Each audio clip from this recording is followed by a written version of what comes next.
we've got to get to Blue Origin because it's over the top. It's over the top what's happened with these women. Katy Perry, Gayle King, and Lauren Sanchez blasted off into space in an historic all-female space flight as they rode this huge phallic instrument of Jeff Bezos's into the sky as a blatant Amazon commercial disguised as female empowerment. God, this is so dumb. Because yesterday, 6 celebrity women, including Gayle King, Katy Perry, and Lauren Sanchez, who is the plastic fiance of Jeff Bezos, took a Blue Origin rocket into space on a trip that lasted from takeoff to touchdown less than 12 minutes in total. Katy Perry, in other words, had certainly set the bar high for herself. She was so insufferably stupid and ditzy before the flight that everybody wondered if she could come up with anything even dumber when she landed. I have no doubt that it was a cool experience. It was not historic or significant in any way, but it was still, I'm sure, cool. More than cool, it must have been profound and quite moving. It's a shame then that it was wasted on a woman with the wisdom and intellectual depth of a newborn poodle.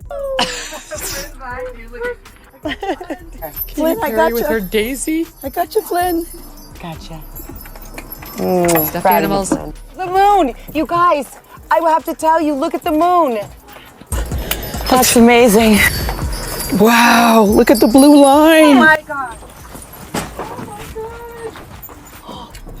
Whoa, whoa, whoa. That's amazing.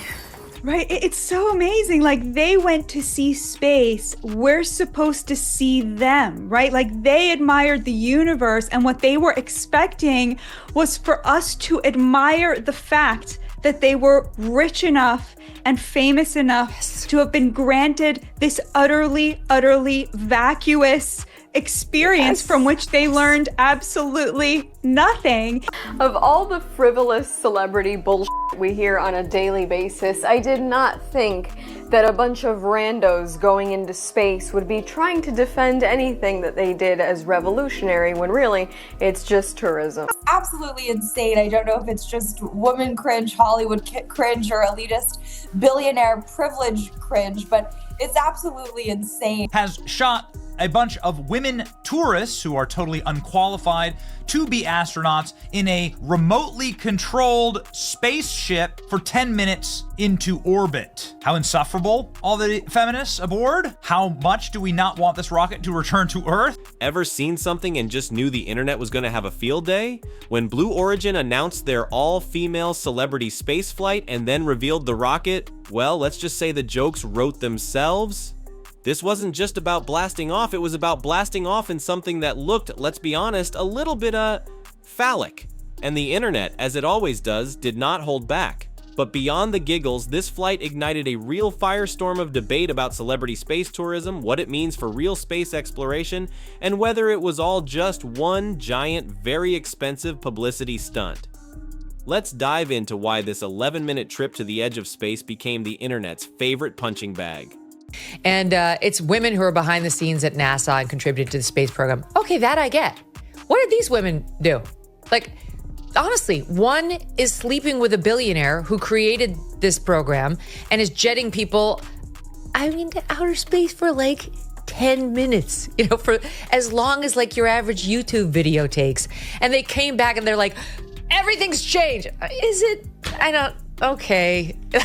They had nothing to do with any of the engineering. They're just looking for famous faces who could draw attention to Jeff Bezos's weird little rocket. The first thing anyone noticed? That rocket. Social media erupted in a chorus of, shall we say, anatomically descriptive comparisons. Memes flooded timelines. Late-night comedians had a week's worth of material handed to them on a silver platter, and for a moment, space exploration became less about science and more about, well, you get the picture. It was the kind of visual gag that's almost too good to be true. A gift to anyone with a meme generator. And honestly, you kinda had to laugh. But under the surface of the jokes, a more serious question started to bubble. Was this really progress or just performance art at 250,000 feet? Like an actual astronaut, you are there on a vanity project of Jeff Bezos and his fiance. You've done absolutely nothing to deserve this. You're sitting next to Katy Perry. And if you don't want people to think it's frivolous, Gayle, then don't have the Kardashians craft side as you take off and Oprah. Because let's be real, this wasn't exactly a moon landing. From takeoff to touchdown, the whole experience clocked in at under 12 minutes. Less time than it takes to watch a sitcom episode, and definitely shorter than some of Katy Perry's songs. These weren't astronauts orbiting the Earth for months conducting vital research. This was a quick jaunt to just past the Kármán line, the internationally recognized boundary of space, and then right back down. Was it cool? Sure, probably incredibly so. Was it groundbreaking? Historic? Many argued, and quite loudly, that it was about as historically significant as a celebrity fragrance launch. It started to feel less like a step for mankind and more like a very expensive elevator ride. Up there because what you're doing is you're like really finding the love for yourself, because you got to trust in yourself on this journey, and then you're feeling the love when you come down for sure, and you're feeling that strength. So I feel really connected to that strong divine feminine right now. Truly, it's like they're right back from Nam. What did they do? They got in their special Oscar de la Renta designed suits, laid down in a capsule, and came back in 10 minutes, you guys. Then came the reactions, particularly from pop superstar Katy Perry. Emerging from the capsule, she spoke of profound experiences of connecting with the divine feminine in space. Now, no disrespect to Katy, but for many it felt a bit much. Critics pounced, questioning the depth of her spiritual awakening after a 3-minute zero-gravity experience. Sarcasm became the language of the internet, with jokes about her newfound cosmic wisdom and comparisons to actual astronauts who endure grueling conditions for months, not minutes. It felt like the level of emotional response was wildly out of sync with the actual achievement, fueling the perception that this was less about space and more about, well, Katy Perry being Katy Perry, but in a very expensive spacesuit. And his point was that achieving any great thing requires us to subordinate ourselves and overcome our own weakness and our own frailty. Now compare that to the quote just offered by great explorer Katy Perry, who says, quote, "You're like really feeling the love for yourself because you got to trust in yourself on this journey." So Edmund Hillary found that achieving something great required the subordination of the self. Katy Perry found that it requires an even more intense focus on and worship of the self, along with the divine feminine, whatever the hell that's supposed to mean. And then the media machine kicked in, framing this flight as a major win for women's empowerment. Headlines celebrated an all-female spaceflight, ignoring the fact that these were tourists, not trained astronauts breaking barriers. While yes, women absolutely belong in aerospace, many argued that this wasn't the kind of representation that truly moved the needle. Real empowerment, they pointed out, comes from the countless female engineers, scientists, and mission controllers who work tirelessly behind the scenes at NASA and other space agencies. To equate their decades of dedication with a celebrity joyride felt not just inaccurate, but almost insulting to the women actually pushing the boundaries of space exploration through hard work and expertise. Should have changed the name NASA to Nada. The Nada. Are we coming back on a flight? Nada. Yeah, and Tom, what was your analogy with all this? Oh, with all this, how many people think this really happened? How many people think it's like CGI fake all the way? Because let's compare and contrast. Think about the real astronauts, the ones who endure years of rigorous training, face genuine risks, and contribute to scientific breakthroughs. They return from space with measured words, often focused on the mission and the team, not on personal spiritual awakenings. Then you have this celebrity flight where the focus seemed to be less on scientific advancement and more on Instagrammable moments and tearful ground kisses. It highlighted a stark divide between genuine space pioneers and those who seemed to be treating space as the ultimate VIP experience. It made you wonder, were we celebrating real progress or just the privilege of the ultra-wealthy? Now we have to witness, who is it, Katy Perry? I didn't even know she was still relevant. Okay. It was flat but quiet. Like these profundities, Walter. Buckle up. And speaking of the ultra-wealthy, let's not forget who was behind this whole spectacle, Jeff Bezos and Blue Origin. While Bezos claims to be democratizing space, critics argue this is just another billionaire vanity project, a way to further his brand and generate buzz, all while real space research and missions struggle for funding. Was this flight truly about opening up space for everyone, or was it about Bezos expanding his empire to the cosmos? Some even went as far as suggesting the whole thing, including Katy Perry's emotional outburst, was carefully orchestrated for maximum media impact. A reality show in space designed to sell a dream that's still only accessible to the 0.01%. Katy Perry went up to the space yesterday and she spent no more than 4 minutes of intense pleasure up there, came back and talked about how much in love she was with it, how amazing it all was, and she's talking as if she's Neil Armstrong or Buzz Aldrin, you know, landing on the moon, first people planting a flag. She was in space for 4 minutes. She's got longer songs than that. Let's talk about the elephant in the bank account, the price. While the exact cost of a ticket on Blue Origin isn't publicly advertised, estimates hover in the hundreds of thousands, if not millions of dollars.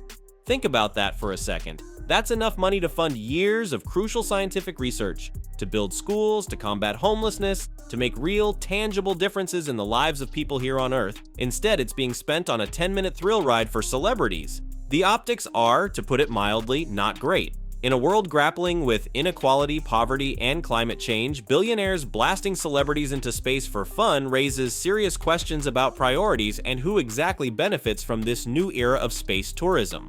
It's just so ridiculous the way some of the media were covering it, the way they were like self-congratulatory. They've gone next level. I had to come back. I mean, we're getting married. If I didn't come back, that would be a bummer for me.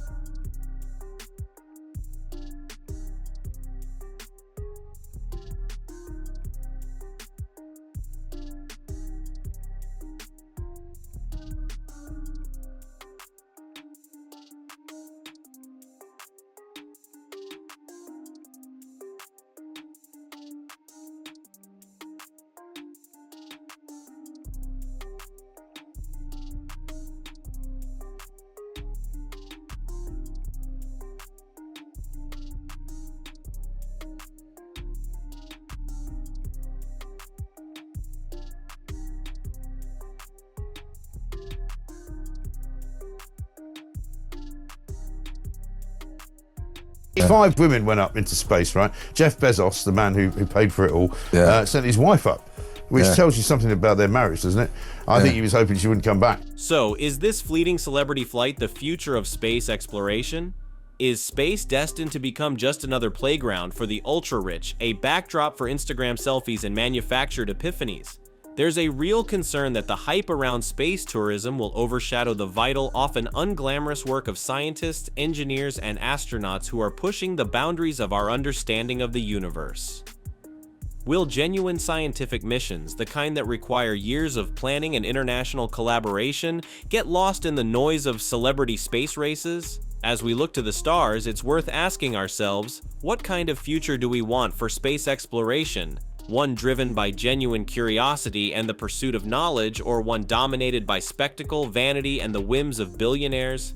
The answer ultimately will shape not just our future in space, but our values here on Earth. I don't want to talk about this. I don't want to talk about this. We're talking about it. We got girl bosses in space, and it's a tremendous accomplishment. I'm so embarrassed to be a woman right now. And while we're looking at Earth, let's consider another earthly concern, the environment. Rocket launches, even short suborbital ones, aren't exactly eco-friendly. They burn vast amounts of fuel, releasing carbon emissions and other pollutants into the atmosphere. In a time of climate crisis, when we're all being urged to reduce our carbon footprint, the irony of wealthy individuals contributing to environmental problems for a brief space vacation isn't lost on many. Is the pursuit of cosmic experiences coming at the expense of our own planet? It raises uncomfortable questions about sustainability and responsibility in this new era of space tourism. It's like seeking enlightenment amongst the stars while ignoring the very real problems right beneath our feet. Oh my God, you guys, look, we're seeing the moon. Like, guess what? We all see the moon just fine down here. Have you seen the moon rise? Great. Ultimately, this whole episode forces us to confront a fundamental question. What is space for? Should it primarily be a destination for wealthy tourists seeking a novel thrill, or should it be reserved for scientific endeavors, for expanding our knowledge, and for addressing the grand challenges facing humanity? Every dollar spent on space tourism is a dollar that could be invested in research, in education, in developing sustainable technologies, or in tackling poverty and disease. Are we prioritizing entertainment over progress? Are we content to see space become a luxury playground while crucial scientific missions struggle for funding and our planet faces existential threats? The choices we make now will define not just the future of space exploration, but the future of our priorities as a species. His first little rocket looks exactly like a penis. exactly. Perhaps in a way, this celebrity spaceflight is a modern-day version of bread and circuses, a term that evokes ancient Rome, where emperors kept the populace happy with free grain and lavish entertainment, distracting them from deeper social and political issues. Are we in the 21st century being offered a similar spectacle? Are celebrity space adventures and the accompanying media frenzy a way to divert our attention from pressing problems here on Earth? Inequality, political division, environmental degradation? It's a cynical perspective perhaps, but it's worth considering. Are we so easily entertained that we're willing to overlook the underlying questions of purpose, priority, and responsibility raised by this new era of space tourism? Or can we look beyond the glitz and glamour and demand a more meaningful and impactful vision for our future among the stars? So, was the Blue Origin celebrity flight a step forward for humanity, or just a giant leap for celebrity PR? Was it inspiring or just ridiculous? The internet seems to have made up its mind, and the overwhelming sentiment leans towards the latter.